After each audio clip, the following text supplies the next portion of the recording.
É uma alegria muito grande estarmos aqui para mais um encontro com a Palavra. Este programa é parte de um estudo de todos os livros da Bíblia que começou com o livro de Gênesis e já nos trouxe quase ao final do Novo Testamento.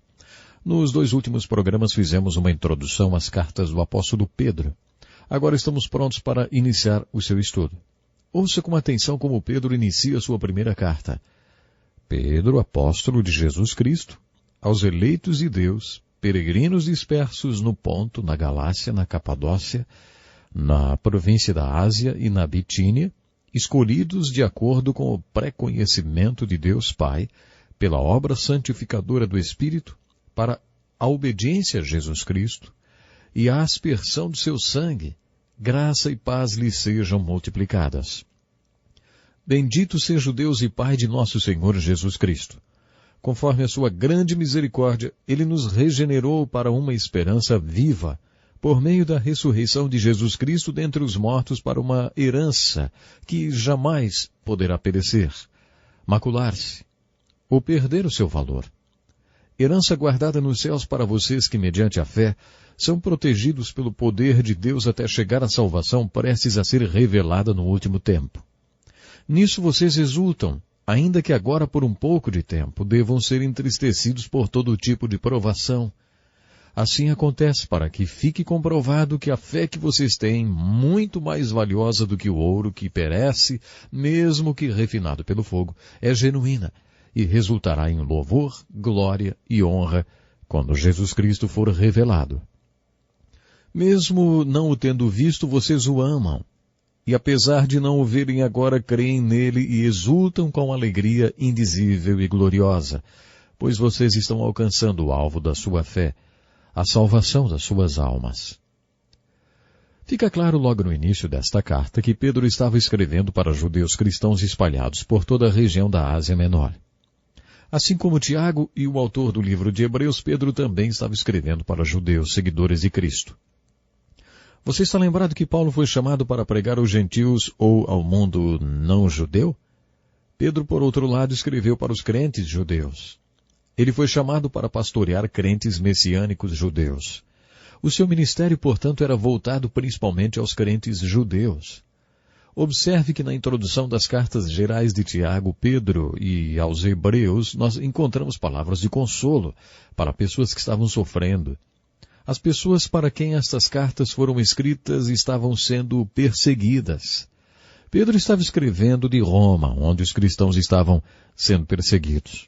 Ele sabia que a perseguição iria piorar e se espalhar, inclusive, para as províncias onde seus leitores estavam vivendo. A primeira geração da igreja sofreu muita perseguição. Na verdade, durante os primeiros 3 séculos da história da igreja, ser seguidor de Jesus Cristo era ilegal. Isso explica por que nas cartas de Pedro, Tiago e do autor de Hebreus há tantas palavras de consolo para os que sofrem. Francamente, creio que a chamada teologia da prosperidade não é bíblica. É simplesmente impossível ler as cartas gerais e enquadrá-las dentro dessa teologia da prosperidade, que afirma que se Deus realmente está abençoando você, se você está dentro da vontade de Deus, então, além de você ser liberto do sofrimento, da perseguição e adversidade, você também será saudável e rico, porque Deus quer que seu povo prospere. Isso não se encaixa no que lemos nas cartas gerais, na história da igreja, nem na realidade de tantos seguidores de Cristo que foram mortos por causa de sua fé desde a Segunda Guerra até agora, um número superior ao número de mortes de cristãos nos 2000 anos de história da igreja. Poderíamos sintetizar a mensagem da primeira carta de Pedro na frase "continue olhando para cima". É isso que Pedro prega para aqueles que sofrem sabendo que vão sofrer mais ainda. Ele abordou a questão do sofrimento 14 vezes e tentou encorajar e confortar os que estavam sofrendo. A palavra de Pedro não tinha nada a ver com a teologia da prosperidade.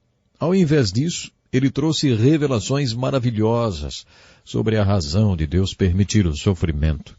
Quando estudamos o livro de Jó, apresentei uma lista de 30 razões pelas quais Deus permite que seu povo sofra. A carta de 1 Pedro era um dos textos bíblicos usados para aquele estudo. Nos versículos 6 e 7, no primeiro capítulo desta carta, Pedro escreveu: Nisso exultais, embora no presente por pouco tempo, se necessário, sejais contristados por várias provações, para que, uma vez confirmado o valor da vossa fé, muito mais preciosa do que o ouro perecível, mesmo apurado por fogo, redunde em louvor, glória e honra na revelação de Jesus Cristo.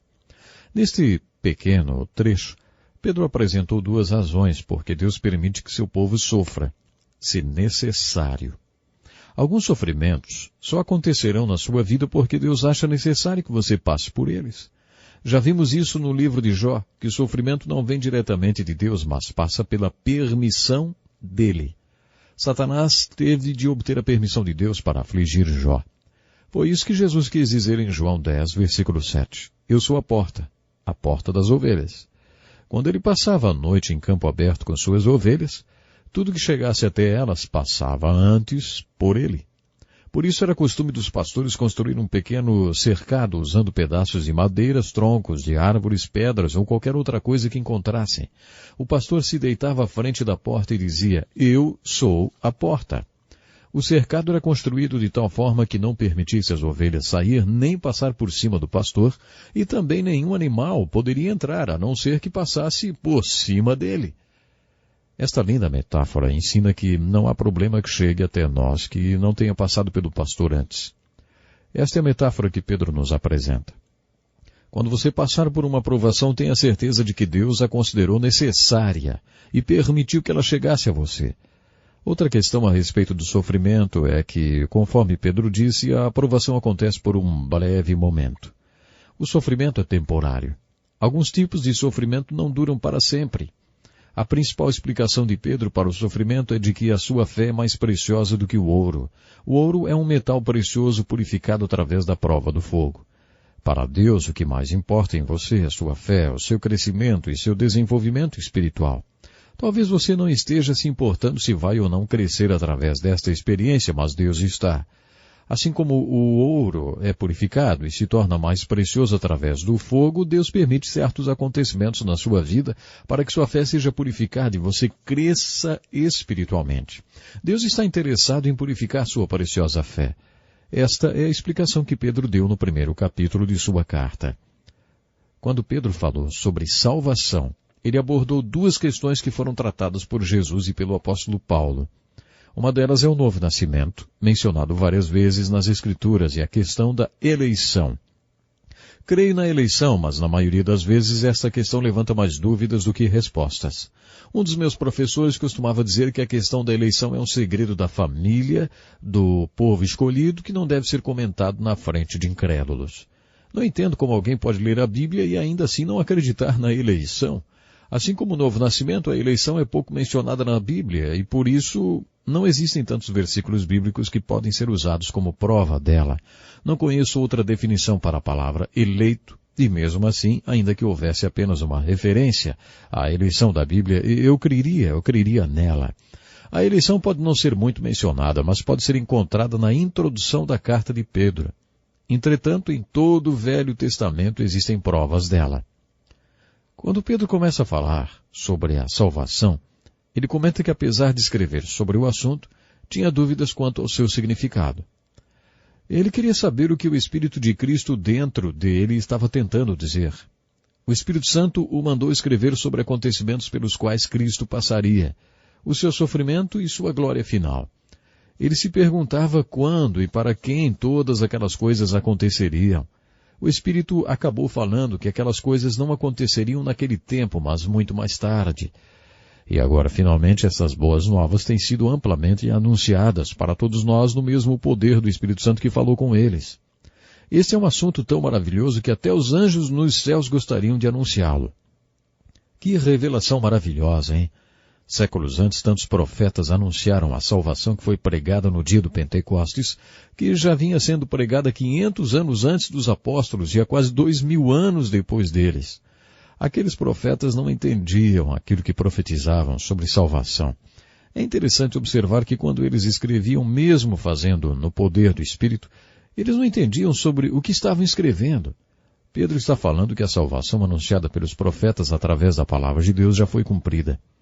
No Evangelho de João lemos que Jesus disse: Eu vos enviei para ceifar o que não semeaste. Outros trabalharam e vós entrastes no seu trabalho. Não existe trabalho solo no reino de Deus. Se você semear e não colher, outra pessoa vai fazer a colheita daquilo que você plantou. E quando você colher, lembre-se que alguém semeou o que você está colhendo. Às vezes acho que temos uma visão histórica muito curta e não consideramos o número de pessoas que morreram para que nós pudéssemos usufruir as bênçãos espirituais a que temos acesso hoje. Considere por um instante as Escrituras. Quando iniciamos esse curso, fizemos uma introdução e algumas considerações sobre a maneira como a Bíblia foi compilada. Um estudo sobre como foi organizada a Bíblia nos deu uma dimensão mais apurada, vamos dizer assim, do sacrifício que pessoas fizeram para que hoje você e eu tenhamos a Bíblia como temos. Esta mesma perspectiva histórica com respeito à salvação nos mostrará que devemos muito a muita gente. Muita gente que deu a vida exatamente para que pudéssemos ter a palavra hoje. Se hoje é tempo de colheita, devemos nos lembrar que muita, mas muita gente sofreu para semear a semente, para que você e eu tenhamos a colheita que temos. Ele faz uma bela pregação do Evangelho no final do primeiro capítulo de sua primeira carta.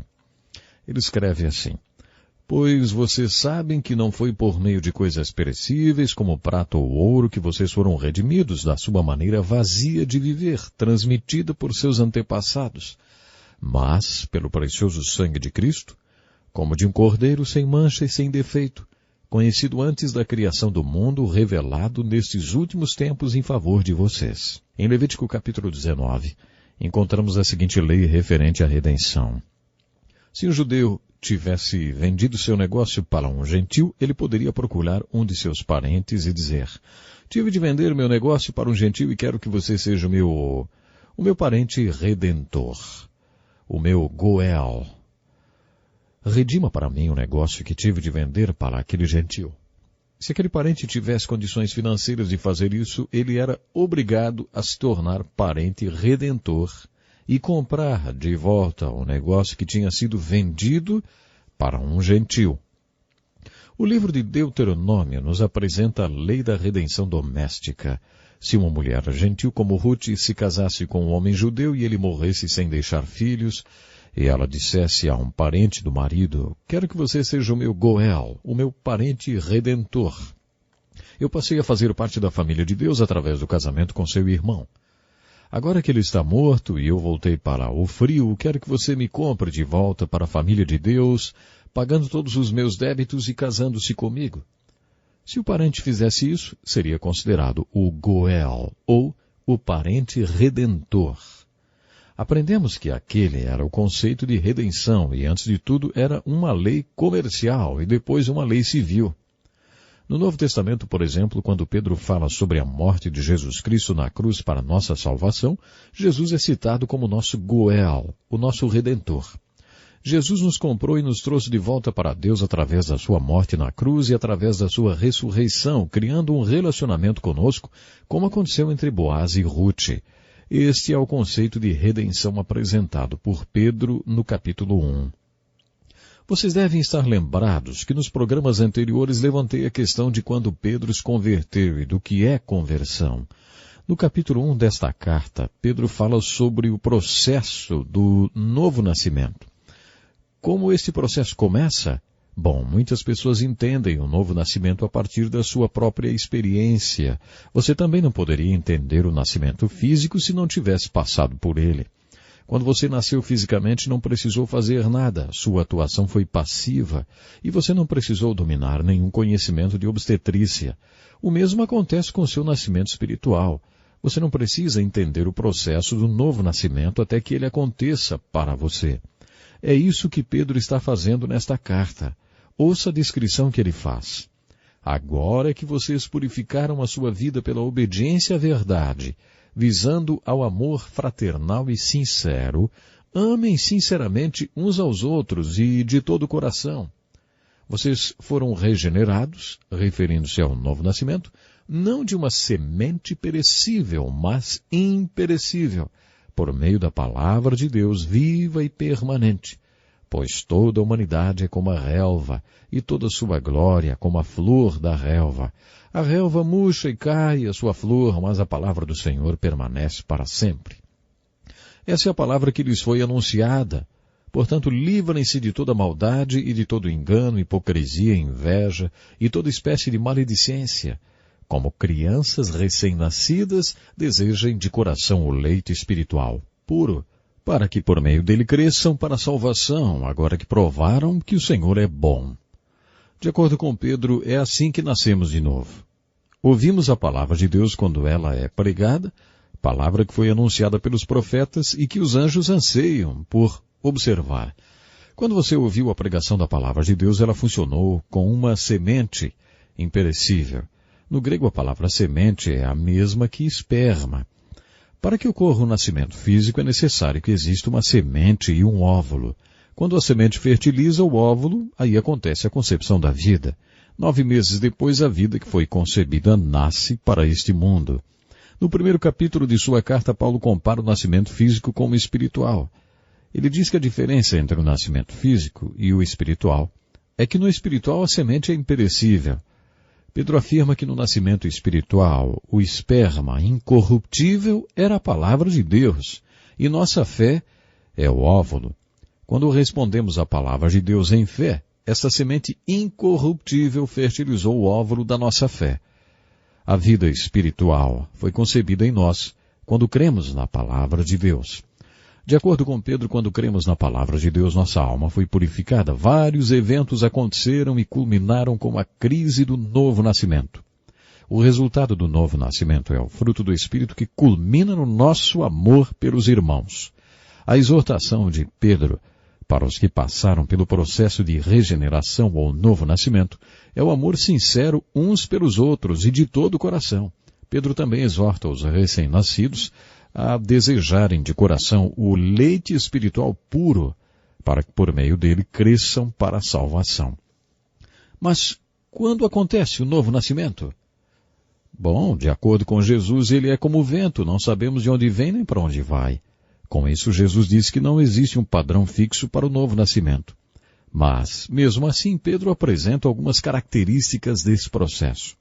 Para Pedro existe a concepção espiritual, a gestação espiritual e o nascimento espiritual. E depois do nascimento, Pedro exorta os recém-nascidos a desejarem de coração o leite espiritual puro, para que por meio dele cresçam para a salvação. O recém-nascido espiritual deve buscar com avidez a palavra de Deus. Observe a importância da palavra de Deus em todo o processo do novo nascimento. A Bíblia fala de pessoas mortas espiritualmente. Paulo fala em Efésios 2, versículo 1. Vocês estavam mortos em suas transgressões e pecados, nos quais costumavam viver. Por isso é possível ter todos os sinais vitais físicos e ainda assim estar morto espiritualmente.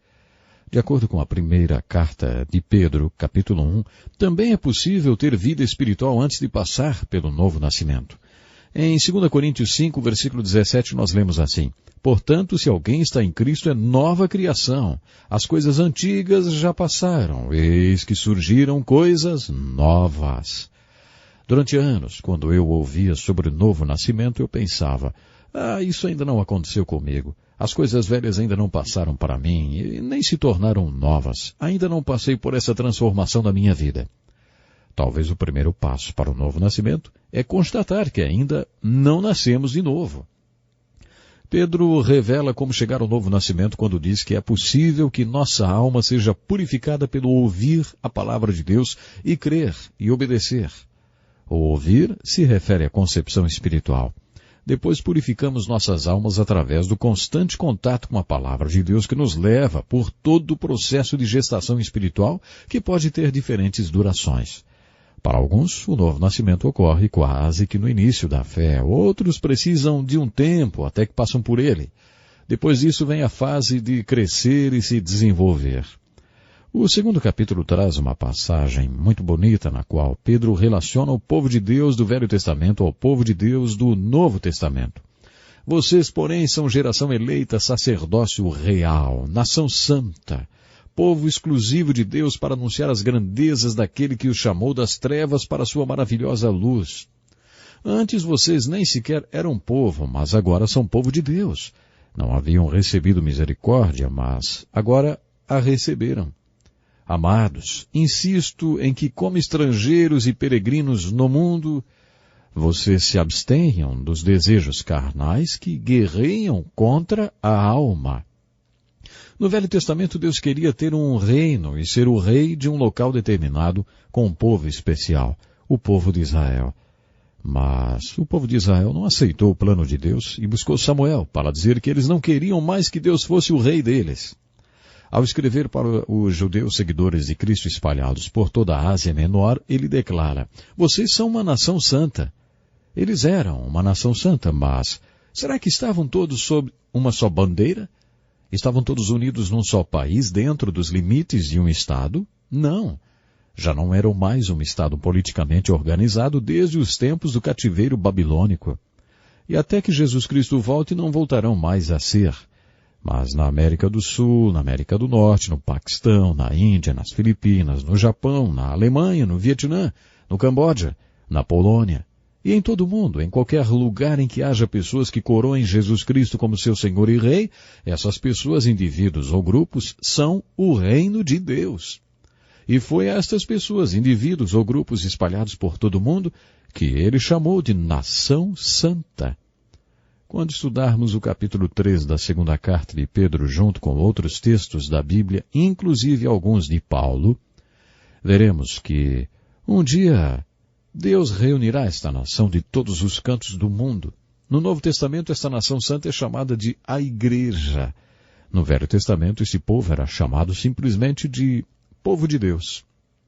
Pedro se refere a esta nação santa como sacerdócio real. Mas o que é um sacerdote? Um sacerdote é alguém que vai até a presença de Deus e intercede por outras pessoas. O profeta vinha da presença de Deus com uma palavra para o povo. O sacerdote ia até a presença de Deus para pedir pelo povo. Todo este povo espalhado por toda a Ásia Menor era feito de sacerdotes. Sacerdotes enviados para todas as partes do mundo para fazer discípulos para Jesus Cristo e interceder junto a Deus em nome deles. Em Apocalipse capítulo 1, versículo 6, a Bíblia se refere a este povo como reino e sacerdotes, ou o sacerdócio do crente, como alguns se referem. Pedro também diz, povo exclusivo de Deus, estrangeiro neste mundo. Esse mundo não é meu lar, sou apenas um passageiro aqui. Meu tesouro está depositado em algum lugar, além desse céu azul. Os anjos me chamam para o mar dourado do céu, e eu já não me sinto em casa nesse mundo. Esse é um trecho de uma canção que descreve o que Pedro fala sobre o povo de Deus. Mais uma pergunta. Você faz parte desta nação santa? Você nasceu de novo? Pense nisso. Até o próximo programa.